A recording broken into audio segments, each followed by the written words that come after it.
টাকা থেকে মা বাবার জন্য যতটুকু সাধ্যে কুলায় সময় সময় খরচ করা। এর বাইরে স্বামী যদি তাকে কিছু খরচের টাকা দেয় এবং স্বাধীন করে দেয় টাকা সে যেখানে চায় খরচ করতে পারে, তাহলে সেখান থেকেও সে মা বাবার জন্য খরচ করতে পারে। স্বামী নিজে যদি দান দক্ষিণা করে বা খরচ বরচ করে সে সামর্থ্য থাকে, তাহলে স্বামীকে অনুরোধ করে ভালোবেসে তার কাছ থেকে যে কোনো ভাবে মা বাবার জন্য কিছু পয়সা করে আদায় করে নেওয়া, এই কাজগুলো মেয়েরা করতে পারেন। দ্বিতীয়ত যেটা করতে পারেন সেটা হলো যে মা বাবা অসুস্থ হলে যদি ভাইরা ভাবিরা তারা না দেখে বা অন্য কেউ দেখার মতো না থাকে, তাহলে স্বামীকে যেভাবেই হোক সন্তুষ্ট করে বা স্বামীর কাছ থেকে অনুমতি আদায় করে মা বাবার জন্য খেদমত করতে পারেন। তৃতীয়ত, নিজের সন্তানদের নিয়ে যখন বেড়াইতে যায় তখন মা বাবার জন্য, আমাদের সন্তানরা যেন মা বাবাকে কষ্ট না দেয়, সেটা প্রত্যেক মেয়েই সাবধান থাকবে। অনেক সময় দেখা যায় যে পোলাপানে অনেক বেশি ডিস্টার্ব করে, অনেক বেশি কষ্ট দেয় নানা নানিকে, তো সেটা যেন না হয় যথাসম্ভব সেই দিকটা মা খেয়াল করবে। অনেক নানা নানিয়ে খুব কষ্ট পায় যখন নাতি নাতনিকে মেয়ে মারধর করে।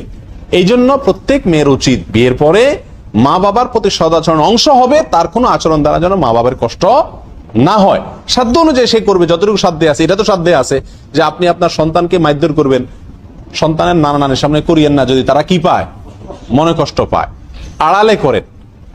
আরেকটা বিষয় হলো, অনেক মা বোনরাই স্বামী স্ত্রীর সাথে কোনো গন্ডগোল হলে, কোনো ঝামেলা হলে যায়া মা বাবার কান ভারী করতে শুরু করে, প্যান করতে শুরু করে, মোবাইলে সাক্ষাতে তাদেরকে পাগল করে ছেড়ে দেয়।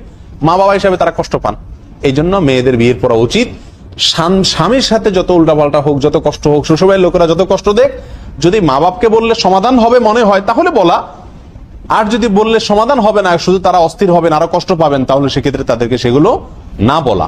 এক কথায়, একজন বিবাহিত মেয়ে বিবাহের পরে তিনি তার মা বাবাকে যতটুকু সাধ্যে কোলায়, অর্থনৈতিকভাবে, শারীরিকভাবে, নানাভাবে তাদের প্রতি সদাচরণ করার চেষ্টা করবেন। কিছু করতে না পারলে আল্লাহর কাছে চোখের পানি ফেলে অন্তত দোয়া করতে পারেন।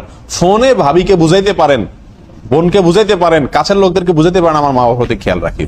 আল্লাহ দেখবেন মানুষের অন্তর এবং সক্ষমতা। যদি কোনো কারণে মা বাবার নির্দেশের সাথে স্বামীর নির্দেশ কন্ট্রাডিক্ট হয়ে যায়, সাংঘর্ষিক হয়ে যায়, স্বামী বলে একটা, মা বাবা বলে আরেকটা, তাহলে বিবাহিত মেয়েদের জন্য স্বামীর কথাটা মানাটা বেশি জরুরি হয়ে যায়। কিন্তু স্বামীরও উচিত যে স্বামীর কোন নির্দেশ যেন মেয়ের মা বাবার প্রতি সরাসরি অবজ্ঞা না হয়, সরাসরি সাংঘর্ষিক না হয়। আর মেয়েরও উচিত দোনোটা যাতে দুই কুলি যেন রক্ষা হয় সেই দিকটা চেষ্টা করা, সেটা মা বাপকে বুঝাই হোক, স্বামীকে বুঝাই হোক। এক কথা, এরপরেও একজন মেয়ে চাইলে তার মা বাবার অনেক ধরনের খেদমত করতে পারে, আবার তাদের কষ্ট দেওয়া থেকে বিরত থাকতে পারে। সেটা নিজের উদ্যোগে হতে পারে, স্বামীকে আস্থায় এনে স্বামীকে বুঝিয়ে শুনিয়ে তার মাধ্যমেও হতে পারে। আর কোনো কিছু যদি না হয়, দোয়ার তো কি আছে, খোলা আছে, অতএব সেটা করতে থাকবে।